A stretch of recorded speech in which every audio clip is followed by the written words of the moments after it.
बिस्मिल्लाहिर्रहमानिर्रहीम। देखिए, अब हमने पढ़ना है मिक्सचर ना।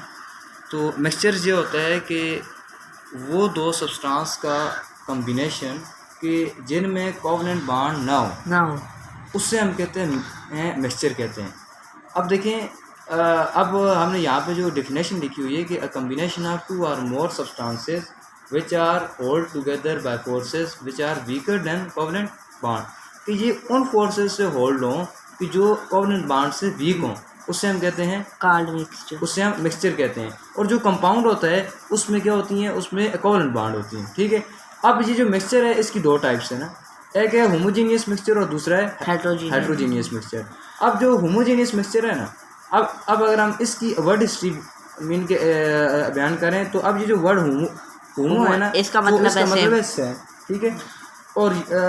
और ये जो वर्ड हेट्रो है ना, हेट्रो, इसका मीन है डिफरेंट, इसका मीन है डिफरेंट और उसका मीन है सेम। ठीक है। अब देखें, हमने कहा कि इसका मीन है सेम, तो सेम है तो फिर इसकी डेफिनेशन क्या बनेगी?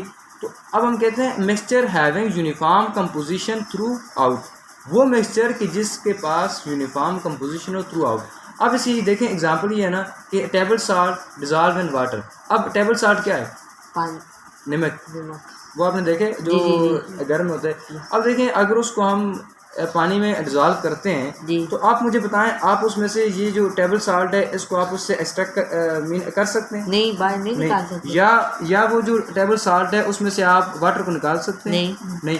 तो इसका मतलब ये हुआ कि इसकी ये जो मिक्सचर है इसकी यूनिफॉर्म कंपोजिशन है थ्रू आउट। मीन कि अगर आप उसमें से अगर एक पूरा गिलास है ना, उसमें से अगर आप एक चम्मच निकालते हैं तो वो जो चम्मच है तो उसमें भी वो जो साल्ट है और वाटर है तो वो उसी तरह से हल होगा कि जिस तरह से एक पूरे गिलास में हुआ है। ठीक है।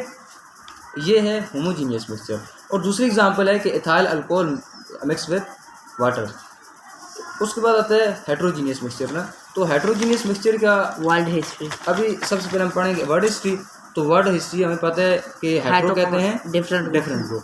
उसके बाद आती है इसकी डेफिनेशन। अब सारी बात है, अगर हेट्रो कहते हैं डिफरेंट को, तो इसमें ये होगा कि अब जब हम इसमें मिक्सचर बनाएंगे तो उसकी यूनिफॉर्म कंपोजिशन नहीं होगी।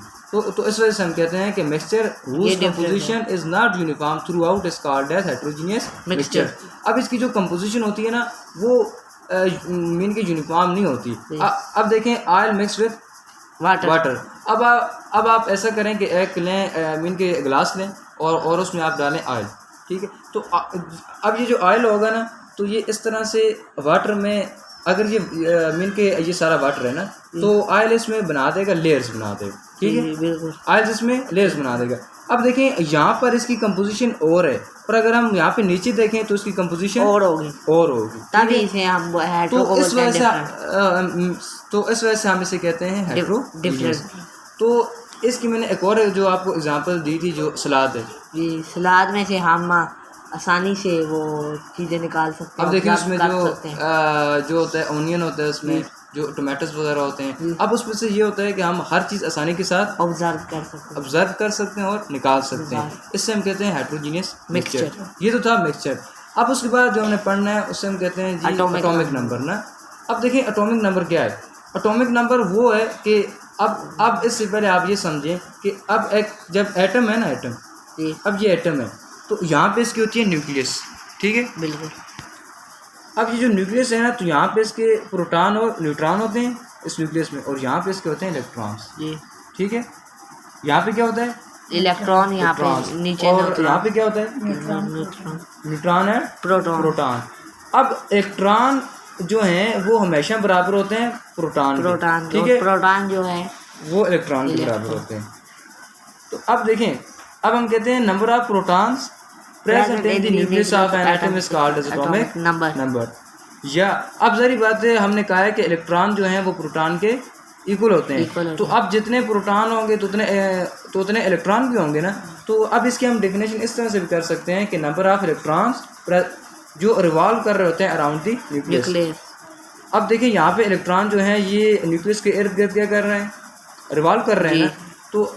तो इससे हमें ये पता चलता है कि एटॉमिक नंबर जो है हम नंबर ऑफ प्रोटॉन्स को भी कहते हैं और नंबर ऑफ इलेक्ट्रॉन को भी कहते हैं, लेकिन इनमें से कोई एक लेंगे, ठीक है, इनमें से हम दोनों नहीं ले सकते। अब देखिए, अब ये जो एटॉमिक नंबर है ना, तो उसकी जो रिप्रेजेंटेशन होती है वो हम करते हैं जेड के साथ, ठीक है, इसकी हम रिप्रेजेंटेशन किसके साथ करते हैं, जेड के साथ। और अब ये देखें, अब यहाँ पे एग्जांपल है ना, अब जो सोडियम है ना, तो इसका हम कहते हैं एटॉमिक नंबर क्या है, 11 है, ठीक है। अब इसका अगर इसका एटॉमिक नंबर 11 है तो इसका क्या मतलब है कि सोडियम के पास जो इलेक्ट्रॉन है वो कितने, 11, और इसके बाद प्रोटॉन भी कितने, 11, ठीक है।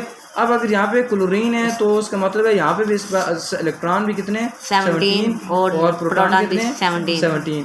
और हाइड्रोजन है तो हाइड्रोजन के बाद इलेक्ट्रॉन 1 और प्रोटॉन 1, ठीक है। ये था हमारे पास नंबर, उस बताता है मैस नंबर। अब देखें, हमने पहले भी कहा है कि जो न्यूक्लियस होती है उसमें प्रोटॉन भी होते हैं और न्यूट्रॉन भी होते हैं। अब अगर हम प्रोटॉन और न्यूट्रॉन की अगर उनको हम सम करें ना, उनको हम जमा करें तो हमारे पास वो जो नंबर आता है ना, तो उसे हम कहते हैं मास नंबर। अब दूसरी बात ये है ना, अब देखिए मास नंबर का ये मतलब है कि एटम का जो मास बताता है जी, जो एटम का जो, अब ये जो मास नंबर है ना, ये एटम का बताता है मैस। अब इसमें सवाल ये पैदा होता है कि हम इसमें सिर्फ प्रोटॉन और न्यूट्रॉन को लेते हैं, हम इलेक्ट्रॉन को क्यों नहीं लेते, क्योंकि इलेक्ट्रॉन भी तो एटम का हिस्सा है ना। हम इलेक्ट्रॉन को क्यों नहीं लेते, क्योंकि इलेक्ट्रॉन इन दोनों से बहुत ज़्यादा छोटा है, इस वजह से उसका जो पूरे एटम में जो उसका मेन के जो मैस होता है ना, तो वो हम उसको कंसिडर नहीं करते। इस वजह से हम प्रोटॉन एंड न्यूट्रॉन जो है इनका जो मैस होता है ना, तो क्योंकि ये जो प्रोटॉन और न्यूट्रॉन ये मिलकर क्या बनाते हैं, न्यूक्लियस बनाते हैं ना, तो ये जो न्यूक्लियस होते हैं ना, तो इसका जो मैस होता है इससे हम क्या देते हैं, मैस नंबर, ठीक है। Number of protons and neutron in the nucleus of an atom is called as mass number. और ये जो मैस नंबर है ये रिप्रेजेंट होता है ए के साथ। अब देखिए होना ये चाहिए ना कि जो एटॉमिक नंबर है इसको हम रिप्रेजेंट करें ए के साथ, ठीक है, और ये जो मैस नंबर है तो ये जेड के साथ होना चाहिए, लेकिन मैस नंबर ए के साथ होता है जी, और एटॉमिक नंबर किसके साथ होता है, जेड के साथ। अच्छा, आपने क्या पूछना है, आपने पूछना है कुछ नहीं? अच्छा, अब देखिए इस एग्जांपल है ना, अब देखिए यहाँ पे वो हम एग्जांपल वही लेते हैं सोडियम, ये सोडियम रिप्रेजेंट होता है Na से, ठीक है। अब ये सोडियम है, यहाँ पे इसका कितना है, 23 मैस नंबर। इसका क्या मतलब है, इसका मतलब ये है इसके साथ 23 इलेक्ट्रॉन भी हैं। नहीं, इसके साथ 23 इलेक्ट्रॉन नहीं है, मैंने पहले भी कहा है कि इसमें हम इलेक्ट्रॉन को कंसिडर नहीं करते। अब ये proton plus neutron is equal to 23 आए, ठीक है। अब इसका मतलब ये है कि इसमें जितने प्रोटॉन थे और उसके बाद हमने इसमें न्यूट्रॉन डाले, तो ये हमारे पास इसका एटॉमिक मैस या जो मैस नंबर है वो आ गया 23। अब देखिए हमें पता है कि ये जो सोडियम है इसका ये जो इसमें प्रोटॉन कितने होते हैं सोडियम में, ये हमने यहाँ पे बात की थी कि सोडियम के पास प्रोटॉन होता है 11। अब देखिए यहाँ पे अगर हम 11 पुट करते हैं ना, ये देखें अगर हम यहाँ पे 11 करते हैं और ये आ जाता है हमारे पास ये आ गए n ना, मीन के न्यूट्रॉन, और ये हमारे पास जो उसका एटॉमिक मैस आया था तो ये था 23।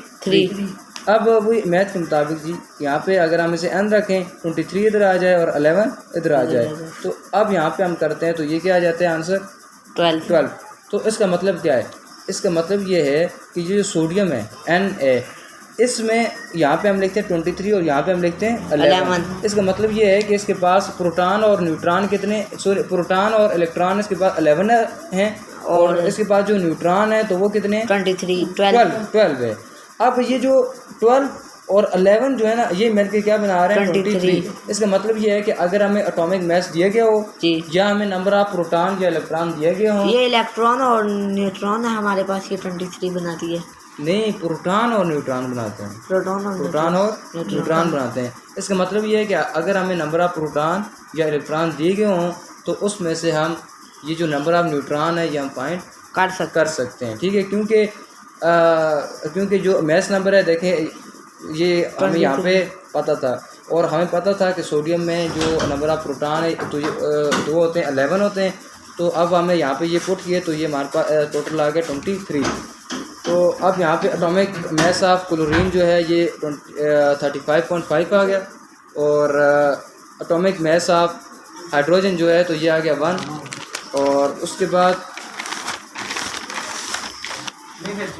अब ये देखें यहाँ पे है ना कि representation of an element G क्या एक एलिमेंट जो है वो किस तरह रिप्रेजेंट होता है। जी अब देखिए ये यहाँ पे जो एक्स है ना एक्स X ये है है एलिमेंट। ए जो है ये क्या है इसका ए क्या है ए यहाँ पे क्या है ए क्या है atomic number A atomic number नहीं मैं ए क्या है मैथ नंबर है मैथ नंबर ए क्या है मैथ नंबर मैथ नंबर और जेड क्या है जेड क्या है एटॉमिक नंबर है Atomic ना। number। मैंने पहले भी कहा था देखें ए से बनता तो एटॉमिक है लेकिन हम लेते क्या है मैथ नंबर। तो यहाँ पे ए से हो गया मैथ नंबर ठीक है और जेड से क्या हो गया एटॉमिक एटॉमिक नंबर। और ये जो एक्स है ना ये होती है सिंबल यहाँ पर यूज ए करते से तो हैं एटॉमिक नंबर बनता है। तो मैं वही कह रहा हूँ ना मैंने आपको पहले वही वाली मीन की बात की थी कि देखें ए से बनता तो वो एटॉमिक नंबर है जी। लेकिन हम यहाँ पे लेते हैं मैथ नंबर है और ये जो जेड है इससे हम एटॉमिक नंबर को रिप्रेजेंट करते हैं।